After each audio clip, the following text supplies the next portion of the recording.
Live tayo guys.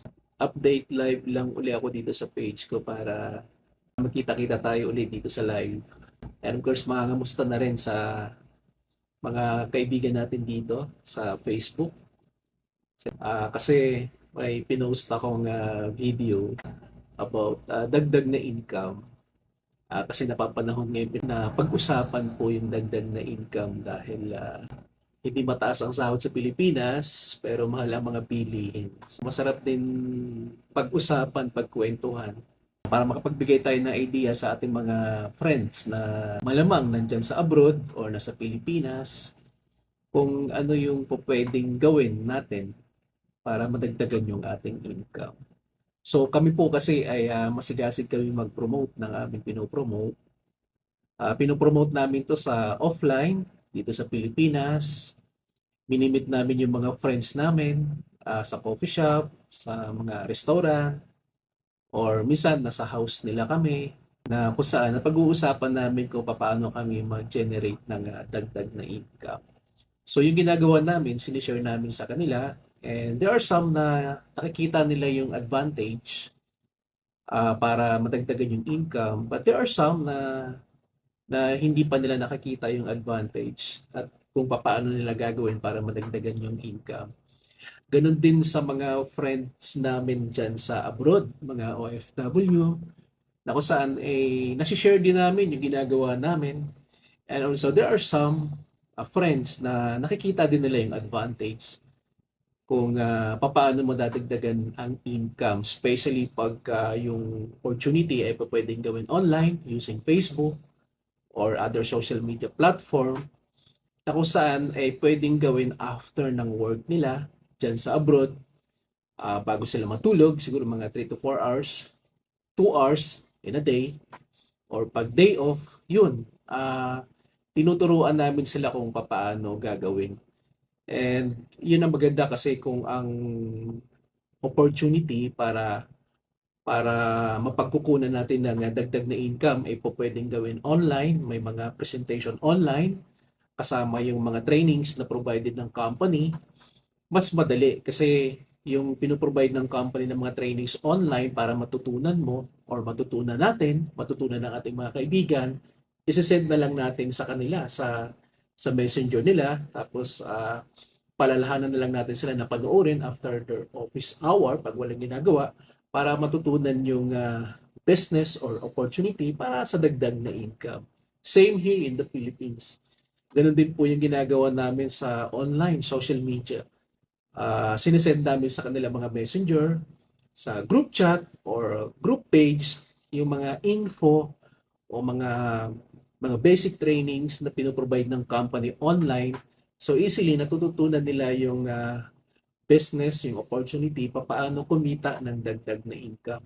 And pagdating naman sa presentation, pag-explain ng opportunity paano kumita or business presentation, ang maganda kung yung company natin ay nagpo-provide din madalas ng online presentation, may mga tagapagsalita o speakers yung company natin, easily madali din nating ma-share sa ating mga friends.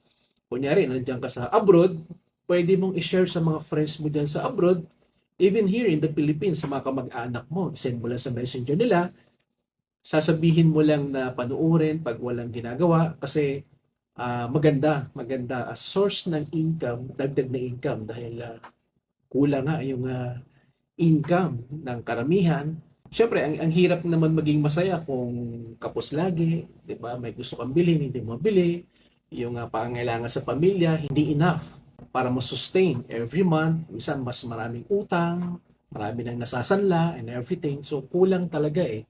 And yun nga, ang lagi nating sinasabi na wala tayong magagawa kung mababa ang sahod, hindi sapat kasi wala tayong kontrol. Kaya yung paraan, hanap-hanap na lang talaga ng paraan paano natin dagdagan yung mga income natin para makabigay tayo o makasustain tayo sa ating mga sinusuportahan. So kami ay may ginagawa kaming business online. It's a business na maliit ang puhunan pero hindi mo kailangan ng business center office o hindi mo kailangan mag-hire ng mga employee. Nagagawa online nagagawa using Facebook. So, yan yung sinishare namin ngayon. Diyan kami active gawin. And sa mga nagtatanong din pala kung bakit namin to napili, ako personally napili ko to kasi una-una maliit yung puhunan.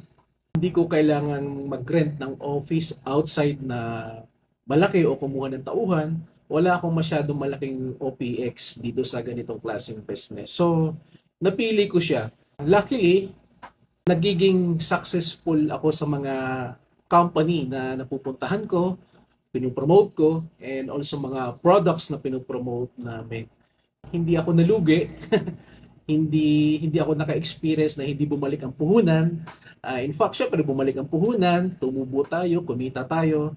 Kami, ako on my part, patuloy ako na ginagawa ko to kasi nakita ko yung advantage nito, mga kaibigan. So, napakaraming advantage kasi, yun nga, imagine today, nasa digital age tayo ngayon.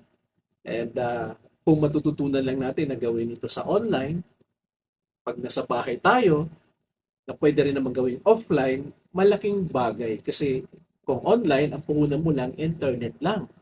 Diba? Tapos, aaralin mo lang kung paano pwedeng i-promote to online. Dagdag na income, para dagdagan yung sahod sa Pilipinas or sa ibang bansa, silipin niyo po yung ginagawa namin. All you have to do is, pwede kayo mag-PM sa akin kung ano yung ginagawa ko this point in time. And those people na nag-share sa inyo ng video na to, pwede nyo rin silang tanungin kung sila nag-share ng video na to para sa kanilang ginagawa online.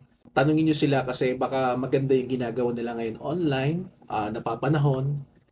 Malaking tulong to sa bawat iisa na naghahanap ng dagdag na income dahil kulang nga po ang income sa panahon ngayon dahil nagmahalan nga po ang mga bilihin.